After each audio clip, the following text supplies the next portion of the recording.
जय श्री कृष्ण। आप सभी को वैशाख मास के शुक्ल पक्ष की मोहिनी एकादशी की ढेरों शुभकामनाएं। प्रिय दर्शकों, आज के इस वीडियो में आप जानेंगे कि मोहिनी एकादशी का व्रत किस दिन करना चाहिए। व्रत जो है वो द्वादशी युक्ता उत्तम है। सूर्य के मुख से जब एकादशी है उस दिन उत्तम है या दशमी भेदा किया जा सकता है। और कौन सा व्रत किस दिन रहेगा, किस दिन उत्तम व्रत होगा, व्रत को करने की विधि क्या होगी, शास्त्र के अनुसार नियम क्या हैं और पारण कब तथा कैसे करना है। आप सभी जानते हैं कि एकादशी व्रत का जो पूजन है ना वो भिन्न होता है।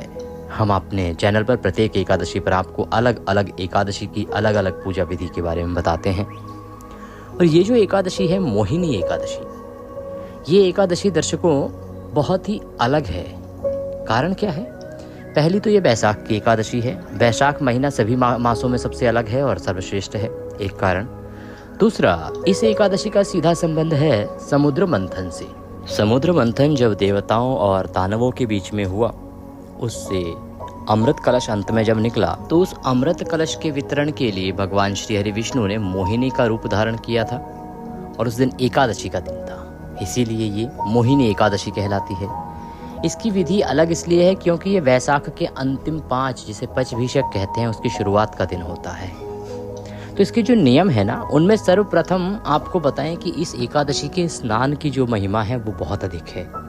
इस एकादशी के दिन आपको कैसे स्नान करना चाहिए, किस चीज़ से स्नान करना चाहिए, ये जानना आवश्यक होता है, क्योंकि इस स्नान का महत्व अधिक है पूजा में। साथ ही ये जो एकादशी है ये 1000 करोड़ गुना अधिक फल देने वाली है। कारण क्योंकि वैशाख की मोहिनी एकादशी है और वैशाख के पचभीषक में आने वाली एकादशी है। तो इस प्रकार से इस एकादशी की बहुत ही बारीक से बारीक जानकारी कि आप क्या खाएंगे, क्या नहीं खाएंगे, कब खाएंगे, क्या नियम है, कैसे व्रत करना चाहिए, कैसे पूजन करना होगा और क्या भगवान को चढ़ाना होगा, संपूर्ण शास्त्रीय जानकारी आपको इस वीडियो के माध्यम से प्रदान की जाएगी। आप देख रहे हैं देवभूमि ज्योतिष संस्थान का प्रतिष्ठित यूट्यूब चैनल देवभूमि धार्मिक। हम यहाँ पर जो भी जानकारी देते हैं वो ज्योतिष शास्त्र पंचांग पर आधारित होता है कि कौन सी तिथि कब से शुरू है, क्या गणना है, उसके अनुसार बताते हैं। साथ ही पूजा की विधि क्या रहेगी, नियम क्या रहेंगे, इसकी कथा क्या रहेगी, इसके बारे में पुराणों से जानकारी आपको देते हैं। पुराणों में जो भी जानकारी वर्णित होती है कि इस व्रत की ये विधि है, ये नियम है और इस प्रकार से जो पुराणों में लिखित है वही जानकारी हम आपको यहाँ पर प्रदान करते हैं। तो किसी भी व्रत और त्यौहार की सही जानकारी, संपूर्ण जानकारी प्राप्त करते रहना चाहते हैं तो इस चैनल को सब्सक्राइब कर लीजिएगा। सब्सक्राइब करने के बाद एक बेल का निशान बना हुआ आता है, जहाँ सब्सक्राइब लिखा होता है वहीं सब्सक्राइब करेंगे तो एक बेल का निशान बना हुआ आएगा, बेल आइकन। उस बेल आइकन को अवश्य ही दबाइएगा, प्रेस कीजिएगा, तभी आपको हमारे संपूर्ण वीडियोस प्राप्त होंगे। अन्यथा वीडियोस आपसे छूटते चले जाएंगे, जानकारी छूट जाएगी। सब्सक्राइब करें और बेल आइकन को प्रेस करें। आपसे प्रार्थना है कि वीडियो यदि थोड़ा सा भी अच्छा लगे तो कृपया एक बार लाइक अवश्य कर दीजिएगा। भगवान श्री हरि की कृपा प्राप्त करने के लिए और अपने व्रत की सफलता के लिए कमेंट बॉक्स में अवश्य लिखिएगा जय श्री हरि या ओम नमः भगवते वासुदेवाय। प्रिय दर्शकों, आने वाली जो एकादशी है उसका नाम हुआ मोहिनी एकादशी। मोहिनी एकादशी की जो महिमा है वो पुराणों में बहुत अधिक वर्णित है। इसके जो नियम हैं उनके बारे में पहले जानकारी आरंभ करते हैं कि क्या क्या इसके नियम हैं। एक दिन पहले क्या क्या चीज़ हमें त्याग देनी चाहिए, दशमी तिथि के क्या नियम है, एकादशी के दिन के क्या नियम है और द्वादशी के दिन के क्या नियम है। आरंभ में ही एक बड़ी जानकारी आपको दे दें कि इस एकादशी की महिमा तो अद्भुत है ही साहब, इस द्वादशी की महिमा जो है ना वो इससे भी अधिक बढ़ के है। वैशाख मास के शुक्ल पक्ष की द्वादशी की महिमा सीधा मुक्ति का मार्ग खोलती है ये द्वादशी तिथि। अगर आप वैशाख महात्म्य में हमारे चैनल पर सुन रहे हैं तो आपने वृतांत सुना होगा। स्वयं भगवान के द्वारा कहा गया है इस वैशाख मास के शुक्ल पक्ष की द्वादशी के बारे में। उसका व्रत भी बहुत महत्वपूर्ण होता है। व्रत कैसे करना चाहिए, क्या नियम होने चाहिए इसके बारे में और क्या दान होने चाहिए इसके बारे में वीडियो हमने बना के अपलोड किया है, उसे अवश्य देखिएगा। प्रिय भक्तों, एकादशी जो मोहिनी एकादशी है इसकी दशमी तिथि के दिन अर्थात व्रत के एक दिन पहले आपको कुछ चीज़ों का परित्याग कर देना चाहिए। कौन कौन सी वो वस्तुएं हैं जिनका परित्याग आपको करना होगा? मोहिनी एकादशी से एक दिन पहले आपने कांसे के पात्र का प्रयोग बंद कर देना है। तो पहले कांसे का उपयोग होता था, परंतु आज भी बहुत सारे घरों में कांसे का उपयोग होता है। तो कांसे के बर्तन में आपको भोजन आदि ना बनाना है, ना तो खाना है। एकादशी से एक दिन पहले ही कांसे का परित्याग। चने की दाल आपने नहीं खानी है। आपने मसूर की दाल का भी त्याग कर देना है। चने की दाल और मसूर की दाल का त्याग तो काफ़ी सारी एकादशियों पर है। काली उड़द का त्याग विशेष रूप से इसी एकादशी पर बताया गया है, वैशाख मास की मोहिनी एकादशी पर। तो मोहिनी एकादशी के एक दिन पहले आपने उड़द की दाल का भी परित्याग कर देना है। ये त्याग जो है ना, वो दशमी तिथि से आरंभ होंगे। एकादशी के व्रत में तो इन सब का सेवन होता ही नहीं है, परंतु एक दिन पहले ही कुछ वस्तुओं को त्याग देना होता है। आगे वर्णन आता है कि आपको मांस, मदिरा आदि का त्याग भी एक दिन पहले ही कर देना चाहिए। कह सकते हैं जी कि व्रत करने वाले कौन खाते हैं, पर ऐसा नहीं है। एकादशी का व्रत बहुत व्यापक व्रत है और बहुत अधिक लोग करते हैं, और मांसाहार करने वाले लोग भी एकादशी का व्रत करते हैं। तो आप सभी ध्यान दीजिएगा, जो भी करते हैं मांसाहार, आप एक दिन पहले ही इसका त्याग करेंगे। ऐसा नहीं कि आज आप खा लें और कल व्रत कर लें। व्रत के एक दिन पहले आपने इसका त्याग कर देना है।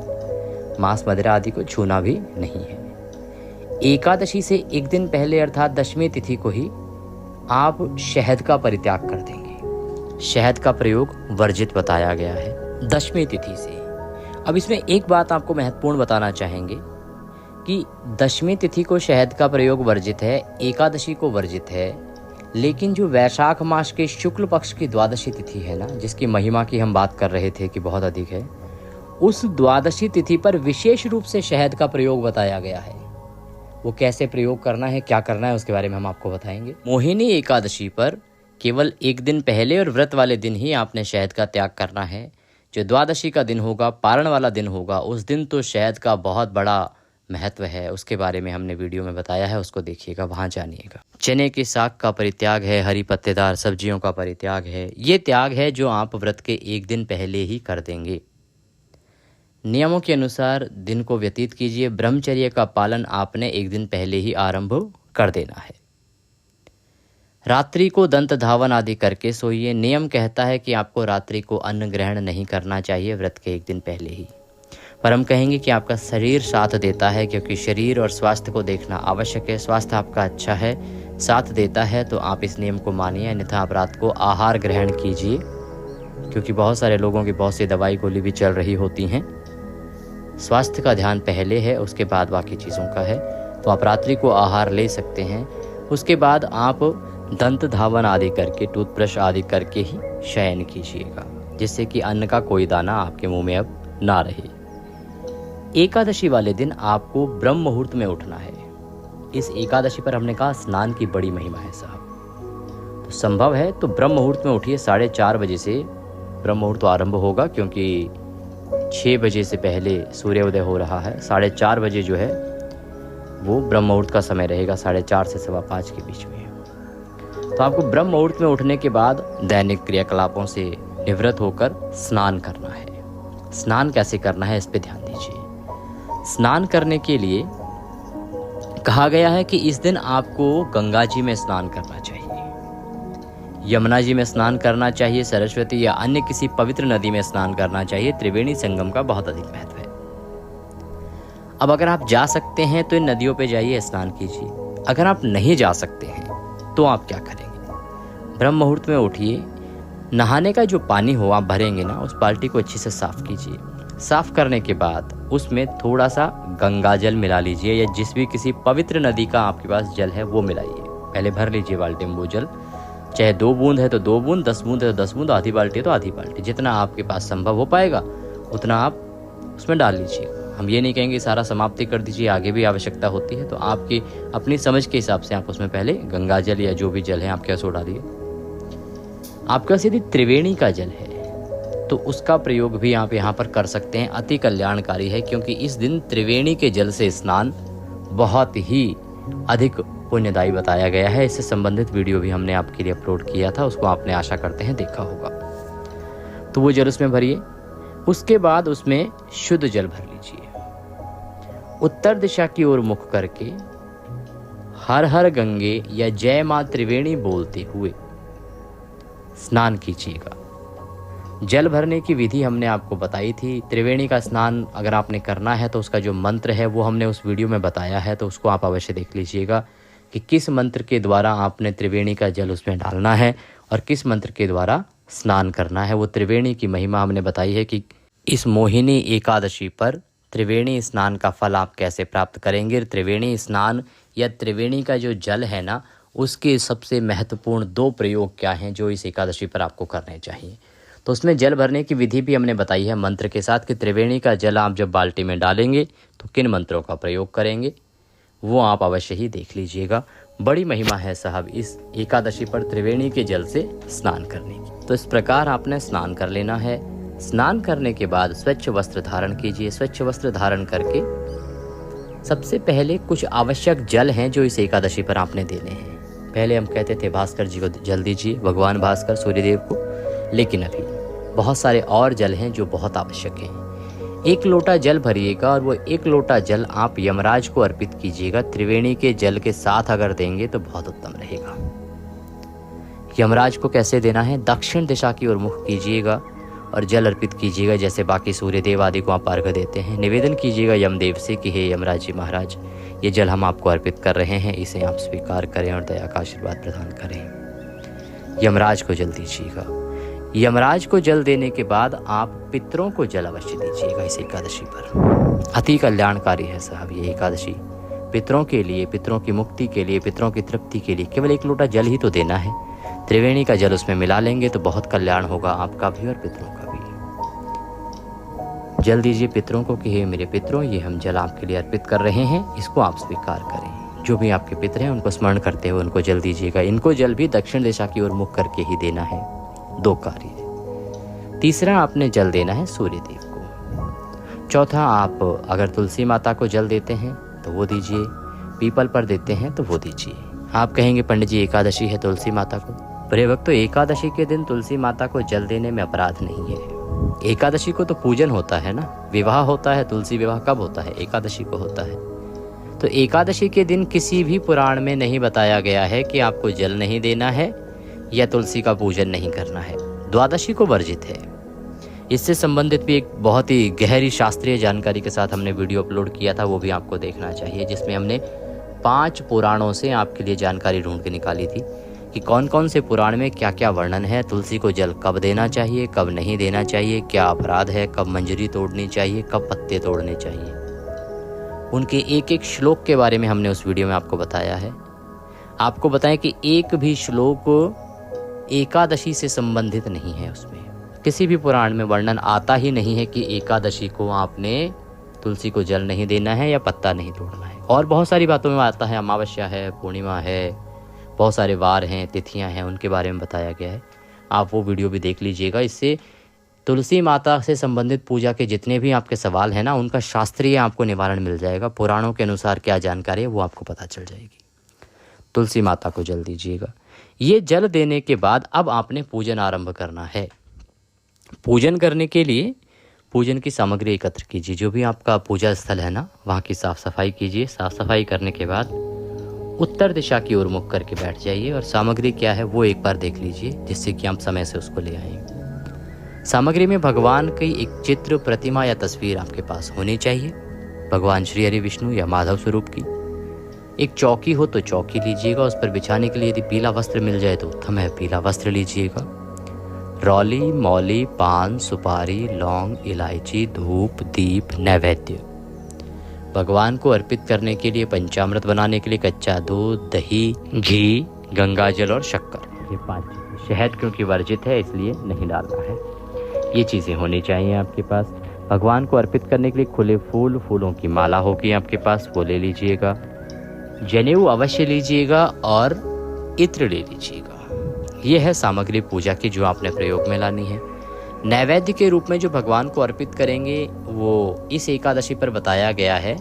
बूंदी के लड्डू आते हैं ना, बेसन की बूंदी के लड्डू, वो भी केसर युक्त बेसन की बूंदी के लड्डू का भोग यदि आप लगाते हैं मोहिनी एकादशी पर भगवान को, तो वह उनका प्रिय भोग बताया गया है। अन्यथा आप मिश्री ले सकते हैं, फल ले सकते हैं, ड्राई फ्रूट्स हैं तो वो ले सकते हैं और नैवेद्य में अर्पित कर सकते हैं। ये है सारी सामग्री जो आपने एकत्र करनी है। ये सारी सामग्री एकत्र करके आसन लगा करके उत्तर दिशा की ओर मुख करके बैठ जाएं। अब भगवान का पूजन आरंभ करने के लिए सबसे पहले सभी सामग्री का और स्थान का शुद्धिकरण करेंगे। तो एक फूल लीजिए, एक लोटा लेना है आपने तांबे का। तांबे के लोटे में पहले अगर आपके त्रिवेणी का जल है तो वो भरिएगा, त्रिवेणी का जल नहीं है तो गंगा जल डालिएगा, उसके बाद शुद्ध जल भर लीजिएगा। अब एक फूल से सारी सामग्री पर और उस सभी स्थान पर जहाँ पर आपने पूजन करना है ना, वहाँ सभी जल के छींटे दीजिएगा मंत्र के साथ। ओम पवित्र हो पवित्रवांग सर्वांग वस्तांगतोपि वाम यह स्मरेत पुंडरीकाक्षम सवायंतरः शुचिः। इस प्रकार से अब आपने स्थान का पवित्रीकरण किया है, सामग्री का पवित्रीकरण किया है। पवित्रीकरण करने के बाद भगवान की स्थापना करेंगे। स्थापना करने के लिए चौकी को बिछा लीजिए। चौकी पर पीला कपड़ा है तो वह बिछाइए। भगवान को स्थापित करने के लिए उनको आसन के रूप में पुष्प निवेदित कीजिए। फूल लीजिए हाथ में, भगवान से प्रार्थना कीजिए कि हे भगवान, हम ये पुष्प आपको आसन के रूप में प्रदान कर रहे हैं, आप इसे आसन समझ के इस पर विराजमान होइए और अपने पूजन को स्वीकार कीजिए। तो इस प्रकार से उनको पुष्प के बाद भगवान की स्थापना हो गई।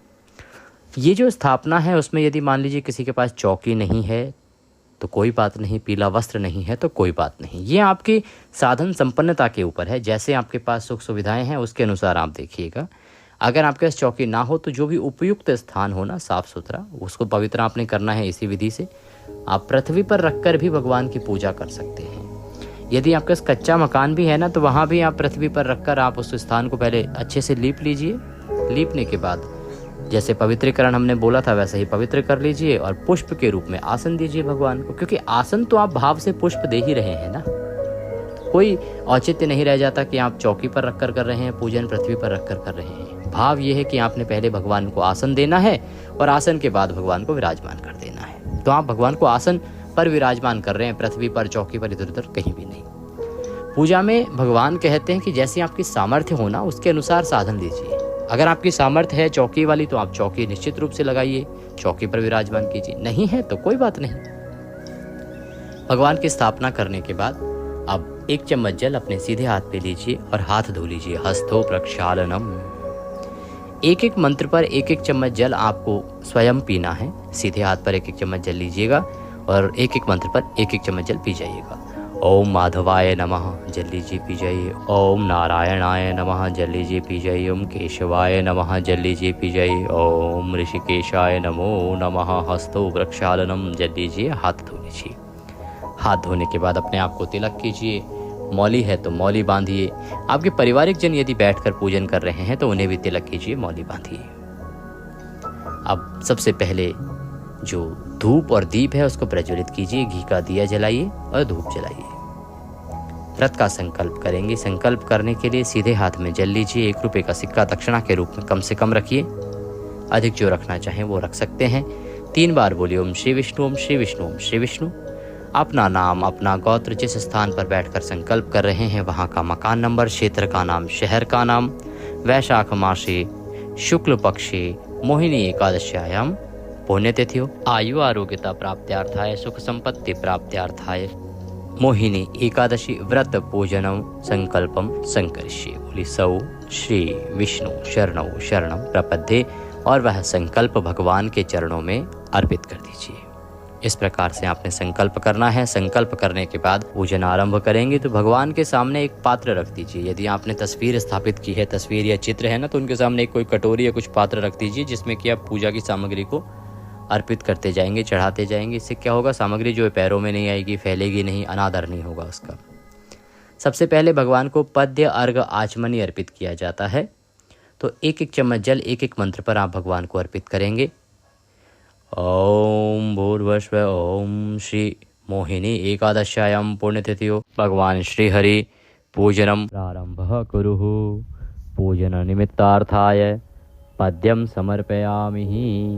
पद्य के रूप में 1 चम्मच जल लीजिए और अर्पित कीजिए भगवान को। ओम भूर्भुवस्व श्री नारायणाय नमः अर्घ्यम समर्पयामि। 1 चम्मच जल लीजिए, अर्पित कीजिए। ओम भूर्भुवस्व श्री वासुदेवाय नमः आचमनीम समर्पयामि। आचमनी के रूप में 1 चम्मच जल लीजिए और भगवान को अर्पित कीजिए। पद्य अर्घ आचमनी के बाद स्नान कराएंगे। स्नान के लिए जल लीजिएगा, अर्पित कीजिएगा। यदि आप किसी प्रतिमा पर पूजन कर रहे हैं, आपके पास भगवान की कोई प्रतिमा है, तो उनको अच्छे से अभिषेक कराइएगा। ओम भूर्भुवस्व श्री नारायणाय नमः स्नानम जलम समर्पयामि। अब पंचामृत से आपने स्नान कराना होता है भगवान को। पंचामृत बनाइए, कच्चा दूध, दही, शक्कर, शहद के स्थान पर गंगा जल और घी, इन 5 चीज़ों से पंचामृत बनाइए। उसको फूल पर लगा लीजिए। यदि आप पूजन कर रहे हैं तस्वीर पर तो फूल पर लगा लीजिए, और अगर प्रतिमा है आपके पास तो मूर्ति को तो आप अभिषेक कराएं, नहलाइए अच्छे से, बहुत उत्तम रहेगा। ओम भूर्भुवः श्री वासुदेवाय नमः। पंचामृत स्नानम पंचामृतम समर्पयामि।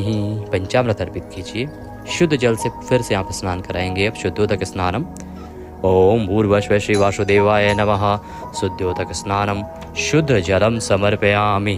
शुद्धोदक स्नान के बाद भगवान को वस्त्र अर्पित करेंगे। वस्त्र अर्पित करने के लिए एक मौली का टुकड़ा तोड़िएगा और वह अर्पित कर दीजिएगा। ओम भूर्भुवः श्री वासुदेवाय नमः। वस्त्रम समर्पयामि। वस्त्रम उपवस्त्रम यज्ञोपवीतम। अब आप यज्ञोपवीत अर्पित करेंगे। यज्ञोपवीत क्या है? जनेऊ लीजिए, उसको थोड़ा सा रौली से तिलक कर लीजिएगा और वह अर्पित कीजिएगा। ओम भूर्भुवः श्री नारायणाय नमः। यज्ञोपवीतम समर्पयामि।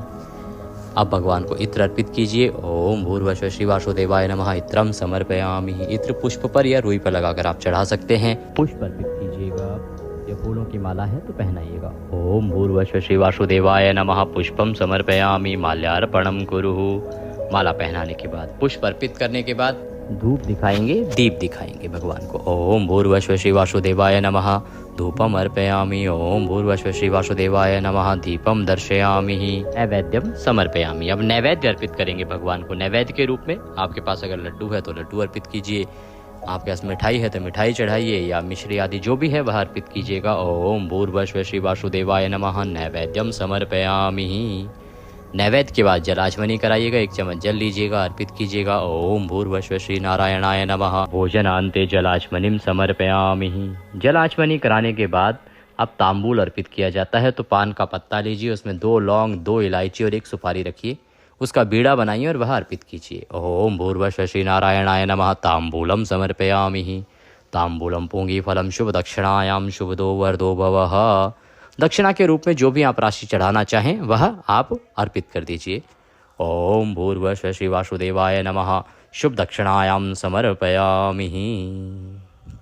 हाथ जोड़ के भगवान को नमस्कार कीजिए। अब आप कथा सुनेंगे। कथा जो सही कथा हो वही सुनिएगा। यूट्यूब पर कथा सुनते हैं तो ध्यान रखिएगा कि बहुत सारे चैनल किसी भी कथा को किसी भी नाम से चला देते हैं, तो सही कथा ही सुनिएगा। अगर आप हमारे चैनल पर नए हैं तो सब्सक्राइब कर लीजिएगा, क्योंकि हम यहाँ पर वही कथा सुनाते हैं जो किसी भी व्रत और त्यौहार के लिए बनी होती है, जो उसकी सही कथा होती है पुराणों के अनुसार। कथा सुनिएगा। विष्णु सहस्त्र नाम भी हम प्रत्येक एकादशी पर अपलोड करते हैं, क्योंकि एकादशी के व्रत में सुनना चाहिए। विष्णु सहस्त्र नाम व्रत ना भी करें तो भी कल्याणकारी है उसको सुनना। और आप नारायण कवच का भी श्रवण कीजिएगा। उसके बाद आप नियमों के अनुसार दिन को व्यतीत कीजिएगा। नियमों में हमने आपको आरंभ में जानकारी दी थी, किस प्रकार से नियम है उनका पालन करते हुए दिन को व्यतीत कीजिए। सायंकाल को कीर्तन कीजिए। रात्रि को जागरण की महिमा बहुत अधिक है, उसका भी आप ध्यान दीजिएगा। अगले दिन आपने पारण करना है। पारण के लिए सूर्योदय से पहले उठ जाना है, और पारण की संपूर्ण जानकारी हम पारण वाली वीडियो में आपको प्रदान करते हैं, क्योंकि पारण की विशेष जानकारी होती है और वो बहुत बड़ी होती है, तो यहाँ बताना संभव नहीं हो पाता। तो आप कृपया वह जानकारी उस वीडियो के माध्यम से प्राप्त कर लीजिएगा। हम समय से आपके लिए अपलोड कर देंगे। बताती है जी कि एकादशी का व्रत कब करना है, शुभ मुहूर्त क्या रहेगा पूजा के लिए, और भद्रा का क्या है। देखिए, सबसे पहले तो एकादशी जो तिथि है ना, वो शुरू हो रही है 7 तारीख को 10:29 पर, और 8 तारीख को लगभग 12:30 बजे ये समाप्त हो जाएगी। तो 8 तारीख को सूर्य के मुख से एकादशी है, और द्वादशी भी दोपहर बाद आ रही है। तो 8 तारीख ने आपको व्रत करना है। 8 मई को व्रत करना है। उत्तम व्रत है, द्वादशी युक्त व्रत है, श्रेष्ठ व्रत है। बात करते हैं भद्रा की। हाँ जी, भद्रा तो इस दिन है, लेकिन ये जो भद्रा है इसका इस एकादशी व्रत पूजन में कोई दोष नहीं है, तो आप पूजन अपने अनुसार कर सकते हैं। फिर भी यदि आप भद्रा रहित काल जानना चाहते हैं तो 12:29 पर भद्रा समाप्त हो जाएगी। उसके बाद भद्रा रहित काल रहेगा, आप तब पूजन कर सकते हैं। प्रातः काल सूर्य उदय से और 7:30 बजे तक उत्तम मुहूर्त है। उसके बाद 2 चौघड़ी अच्छे नहीं है, पर 10 से 12 बजे तक भी उत्तम समय रहेगा। ये थी जानकारी मोहिनी एकादशी से संबंधित। कुछ और पूछना चाहते हैं तो लिख के पूछ लीजिएगा। बहुत ही महत्वपूर्ण जानकारियां प्रदान की जा रही हैं। इस वीडियो को अधिक से अधिक लोगों तक पहुंचाइए, क्योंकि समय कम बचा है और हमारी पहुंच उतनी नहीं है। अगर आप 10-10 लोगों को भेजेंगे तो वो लोग आगे भेजेंगे, और सभी लोग सही शास्त्रीय जानकारी प्राप्त करके अच्छे तरीके से व्रत कर पाएंगे। भगवान का अच्छा आशीर्वाद उन्हें प्राप्त होगा तो उसका कुछ प्रतिशत आपको भी मिलेगा। तो वीडियो को शेयर अवश्य कीजिएगा। लाइक नहीं किया है तो लाइक कर दीजिएगा। चैनल पर नए हैं तो सब्सक्राइब करते रहिएगा, जिससे कि आपको सही शास्त्रीय जानकारी पुराण अनुसार प्राप्त हो सके। भगवान सब पर कृपा करें। हरे कृष्ण।